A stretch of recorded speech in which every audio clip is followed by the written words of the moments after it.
नमस्कार दोस्तों, midnight tales में आपका स्वागत है।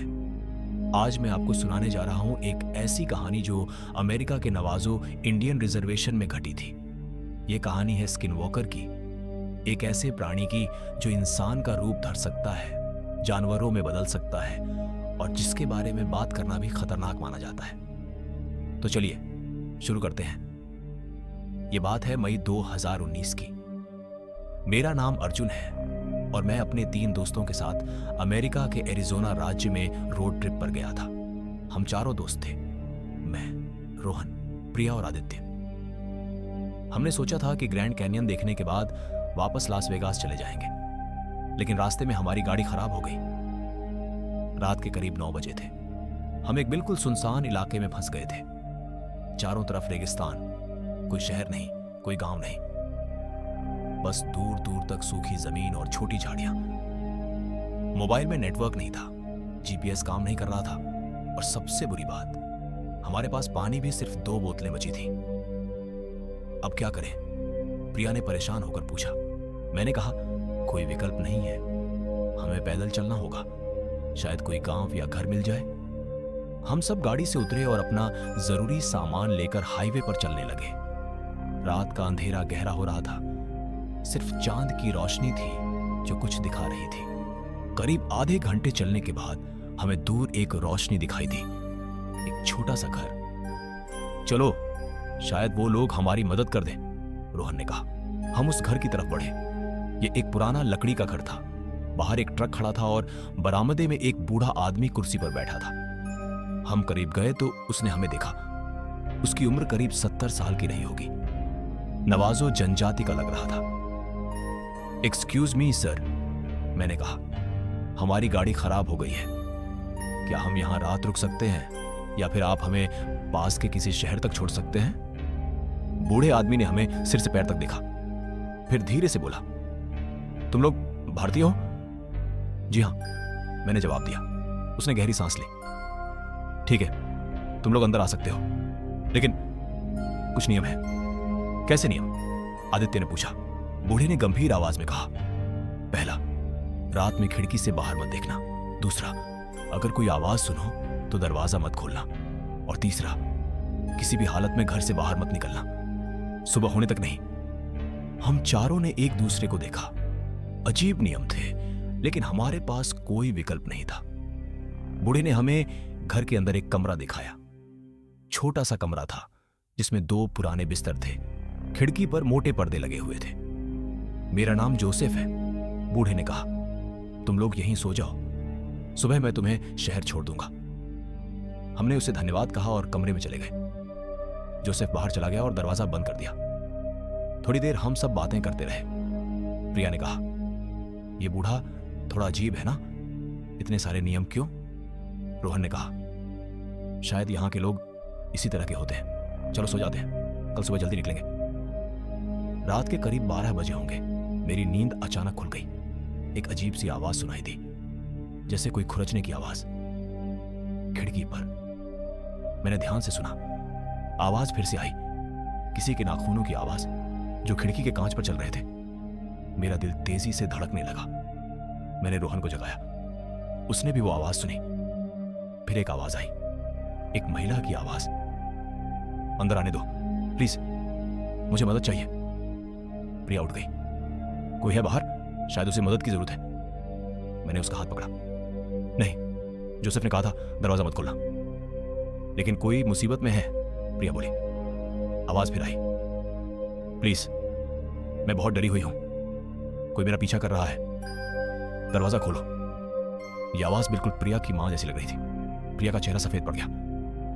ये मेरी मां की आवाज है। नहीं, मैंने कहा, तुम्हारी मां भारत में है, ये कुछ और है।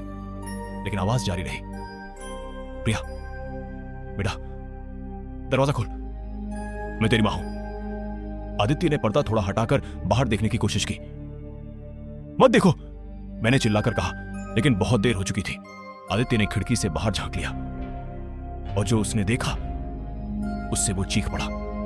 बाहर एक औरत खड़ी थी, लेकिन वो इंसान नहीं थी। उसका चेहरा बिल्कुल प्रिया की मां जैसा था। लेकिन उसकी आंखें पूरी तरह काली थी। कोई पुतली नहीं, सिर्फ अंधेरा। और उसका शरीर टेढ़ा मेढ़ा था, जैसे कोई जानवर 4 पैरों पर चल रहा हो। आदित्य दीवार से सट गया, कांपते हुए। वो चीज खिड़की के बिल्कुल सामने आ गई। उसने कांच पर अपना चेहरा रगड़ा, फिर धीरे धीरे एक भयानक मुस्कान दी, और फिर वो गायब हो गई। हम चारों सांस भी नहीं ले रहे थे। लंबे समय तक कोई नहीं बोला। तभी दरवाजे पर खटखटाहट हुई। बच्चों, जोसेफ की आवाज थी। दरवाजा खोलो, जल्दी। मैंने धीरे से पूछा, आप वाकई जोसेफ हैं? हाँ, मैं हूं, जल्दी करो। लेकिन कुछ गड़बड़ थी। जोसेफ की आवाज थोड़ी अलग लग रही थी। अगर आप सच में जोसेफ हैं, रोहन ने कहा, तो बताइए आपने हमें कितने नियम बताए थे? कुछ देर सन्नाटा रहा, फिर आवाज आई, 3 नियम। सही है, और कौन से नियम? फिर से सन्नाटा, ज्यादा देर तक। फिर वो आवाज बदल गई। अब वो जोसेफ जैसी नहीं लग रही थी। अब वो एक गहरी भयानक आवाज थी। दरवाजा खोल दो, मुझे पता है तुम अंदर हो, मैं तुम्हें देख सकता हूं। दरवाजे की खटखटाहट तेज हो गई। फिर दरवाजा हिलने लगा, जैसे कोई उसे तोड़ने की कोशिश कर रहा हो। हम सब कमरे के एक कोने में सिमट गए। अचानक सब कुछ शांत हो गया। दरवाजा हिलना बंद हो गया। कोई आवाज नहीं। फिर छत से आवाज आई। कुछ चल रहा था छत पर, भारी कदमों की आवाज। प्रिया रोने लगी। ये क्या है? कोई बताओ, ये क्या है? मुझे याद आया, स्किन वॉकर। मैंने इसके बारे में पढ़ा था नवाजो जनजाति की कहानियों में। एक ऐसा प्राणी जो किसी का भी रूप धर सकता है। छत से खुरचने की आवाज आने लगी, जैसे कोई छत को फाड़ने की कोशिश कर रहा हो। तभी असली दरवाजे पर दस्तक हुई। एक अलग दस्तक, नरम। बच्चों, जोसेफ की आवाज थी। मैं जानता हूं तुम डरे हुए हो, लेकिन ध्यान से सुनो। उस चीज को अंदर मत आने देना। सुबह होने में सिर्फ 2 घंटे बचे हैं। बस उतनी देर संभल जाओ। यह आवाज सच्ची लग रही थी। आप कैसे बाहर हैं? मैंने पूछा। मैं अपने कमरे में था। मुझे पता है वो चीज यहां है, हर महीने आती है, पूर्णिमा की रात को। जोसेफ की आवाज में दुख था। उसने मेरे बेटे को ले लिया था 10 साल पहले। छत से फिर आवाज आई, इस बार ज्यादा तेज। वो छत तोड़ने की कोशिश कर रहा है। जोसेफ बोला, तुम लोग खिड़की के नीचे चले जाओ, और कुछ भी हो बाहर मत निकलना। हम सब खिड़की के नीचे बैठ गए। आदित्य के हाथ में एक लकड़ी का डंडा था जो उसे कमरे में मिला था। रोहन के पास एक छोटी चाकू थी। छत का एक हिस्सा टूटा, लकड़ी के टुकड़े गिरने लगे। फिर उस छेद से एक हाथ अंदर आया, लेकिन वो इंसान का हाथ नहीं था। वो लंबा था, पतला था, और उंगलियां बहुत लंबी थी, नुकीले नाखूनों के साथ। वो हाथ इधर उधर घूम रहा था, हमें ढूंढ रहा था। प्रिया ने अपना मुंह दबा लिया ताकि चीख ना निकले। फिर वो हाथ वापस चला गया, और पूरा स्किन वॉकर छत के छेद से अंदर कूद गया। अंधेरे में हम उसे साफ नहीं देख पा रहे थे, लेकिन उसकी वो काली आंखें हमारी तरफ देख रही थी। वो धीरे धीरे हमारी तरफ बढ़ने लगा। तभी बाहर से जोसेफ की आवाज आई। वो कुछ गा रहा था, नवाजो भाषा में, एक प्राचीन प्रार्थना। स्किन वॉकर रुक गया। उसने जोसेफ की आवाज की तरफ देखा। फिर अचानक वो घुमा और दरवाजे की तरफ दौड़ा। उसने एक ही झटके में दरवाजा तोड़ दिया और बाहर निकल गया। आपने जोसेफ की चीख सुनी? नहीं, मैं चिल्लाया और दरवाजे की तरफ दौड़ा। बाहर स्किन वॉकर जोसेफ के ऊपर झुका हुआ था, लेकिन जोसेफ के हाथ में कुछ था, एक ताबीज, और वो अभी भी प्रार्थना कर रहा था। स्किन वॉकर ने उसे छुआ, लेकिन जैसे ही ताबीज उसके शरीर के पास आया, वो चीख पड़ा जैसे जल गया हो। और तभी सूरज की पहली किरण निकली। स्किन वॉकर ने आसमान की तरफ देखा, फिर एक भयानक चीख मारी और रेगिस्तान में भाग गया, इतनी तेजी से कि हम उसे ठीक से देख भी नहीं पाए। जोसेफ जमीन पर गिर गया। हम उसके पास दौड़े। उसके कंधे पर खरोंचें थीं, लेकिन वो जिंदा था। थैंक यू, उसने धीरे से कहा।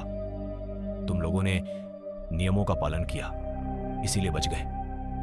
हमने उसे उठाया और घर के अंदर लाए। प्रिया ने उसकी मरहम पट्टी की। सुबह के 8 बजे जोसेफ ने हमें अपनी ट्रक में बैठाया और शहर तक छोड़ा। रास्ते भर कोई नहीं बोला।